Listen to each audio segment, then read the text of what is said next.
మత్తయి సువార్త 8వ అధ్యాయం 16-17 వచనాలు ఒకసారి చదువుకుందాం. ఆమె చేయి ముట్టగా జ్వరమామను విడిచెను. అంతటా ఆమె లేచి ఆయనకు ఉపచారము చేయసాగెను. సాయంకాలం అయినప్పుడు జనులు దయ్యములు పట్టిన అనేకులను ఆయన యొద్దకు తీసుకొని వచ్చిరి. ఆయన మాట వలన దయ్యములు వెళ్ళగొట్టి రోగుల నెలను స్వస్థపరచు. అందువలన ఆయనే మన బలహీనతలను వహించుకొని మన బలహీనతలను వహించుకొని మన రోగములను భరించెనని ప్రవక్త అయిన యెషయా ద్వారా చెప్పబడినది నెరవేరెను. ఇక్కడ యెషయా చెప్పిన ప్రవచనం అంటే పాత నిబంధనలో చెప్పబడిన ప్రవచనము నూతన నిబంధనలో యేసుక్రీస్తు జీవితంలో ఇక్కడ నెరవేరడం జరిగింది. అందుకనే మనం జ్ఞాపకం చేసుకోవాలి, ఆయనే మన బలహీనతలను వహించుకొని మన రోగములను భరించు. అందుకే దయ్యము ఆయన మాట విన్నదండి. దయ్యం ఆయనకు లోబడింది. ఈరోజు నువ్వు వెళ్ళి ప్రార్థన చేయు, ఆ దయ్యం నీకు లోబడుతుందా? లోబడదు. ఎందుకు? ఎందుకంటే నీ లోపల ఏముంది? ఇంకా భయం. నీ లోపల ఇంకా భయం. నువ్వు పాపివని తన రక్తంతో కడిగి నేను పవిత్రపరిచి నేను ఉన్నతమైన స్థితిలో పెట్టాడు దేవుడు. హల్లెలూయ. ఉన్నతమైన స్థితిలో అంటే ఇప్పుడు నీ పరిస్థితి ఎట్లా ఉంది అంటే, ఆ దయ్యము కానీ ఆ మంత్రగాడు కానీ అవి నీ ముందు నిలబడవు.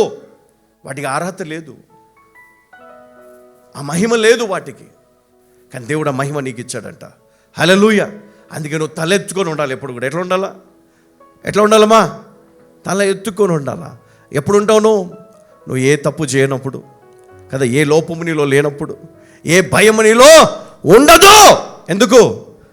దేవుడు నీ పక్షమున ఉండగా నీకు విరోధి ఎవడు లేడు. ఆయన ఎదుట ఏదైనా లోబడాల్సిందే.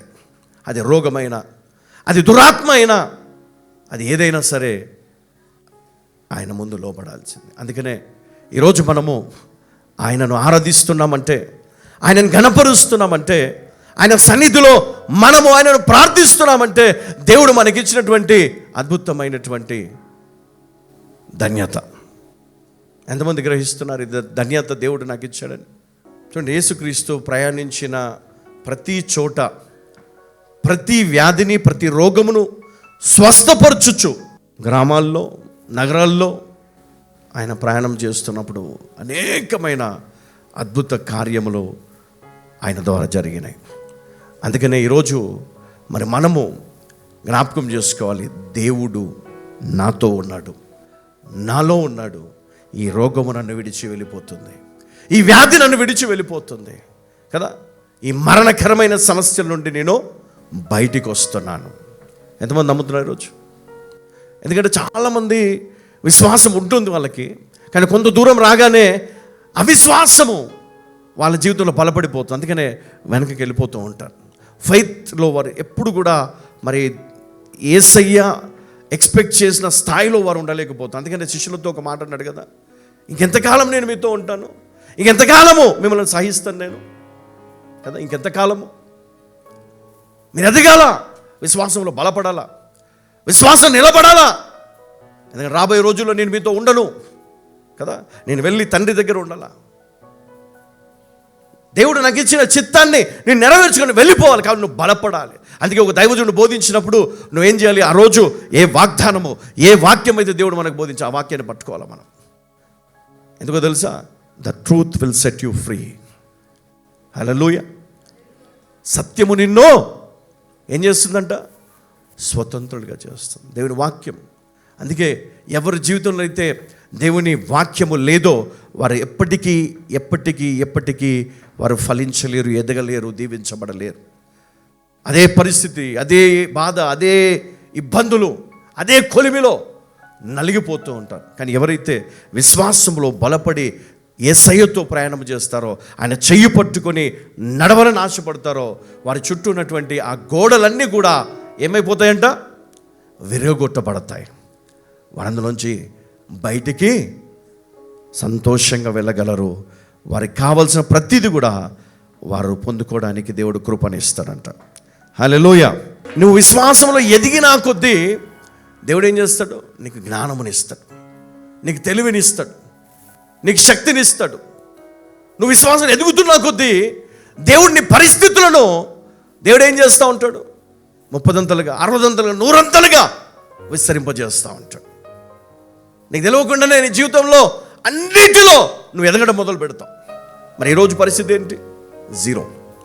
కానీ ఈరోజు తర్వాత నీ విశ్వాస పరిమాణము ఎలా ఉండాలి? గొప్పదిగా ఉండాలా. హల్లెలూయా. ఎందుకంటే మార్కు సువార్త 5వ అధ్యాయం 34వ వచనంలో ఈ విధంగా మరి రాయబడి ఉంది.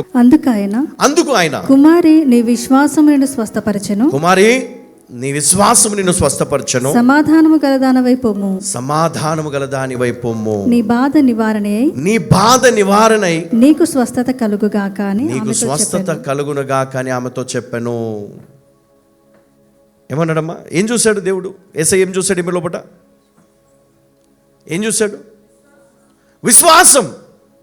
శతాధిపతిలో ఏం చూశాడు ఆయన? విశ్వాసం. ఈరోజు నీ లోపల ఏం చూడాలనుకున్నాడు దేవుడు?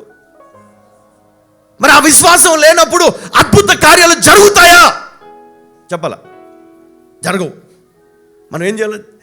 నేను నమ్ముతున్నాను ప్రభా, నాకు కావాలి. లేదు ప్రభా, అయితేంది, లేకపోతే లేదు. కాంప్రమైజ్ ఎప్పటికి కావద్దును. ఒకటే, దేవుడు నాకు తోడుగా ఉన్నాడు కాబట్టి, ఆయన సమస్తము చేయగలడు కనుక నాకు సమస్తము సాధ్యమే. దేవునికి మహిమ కలుగునుగాక. ఆమేన్, ఆమేన్, ఆమేన్.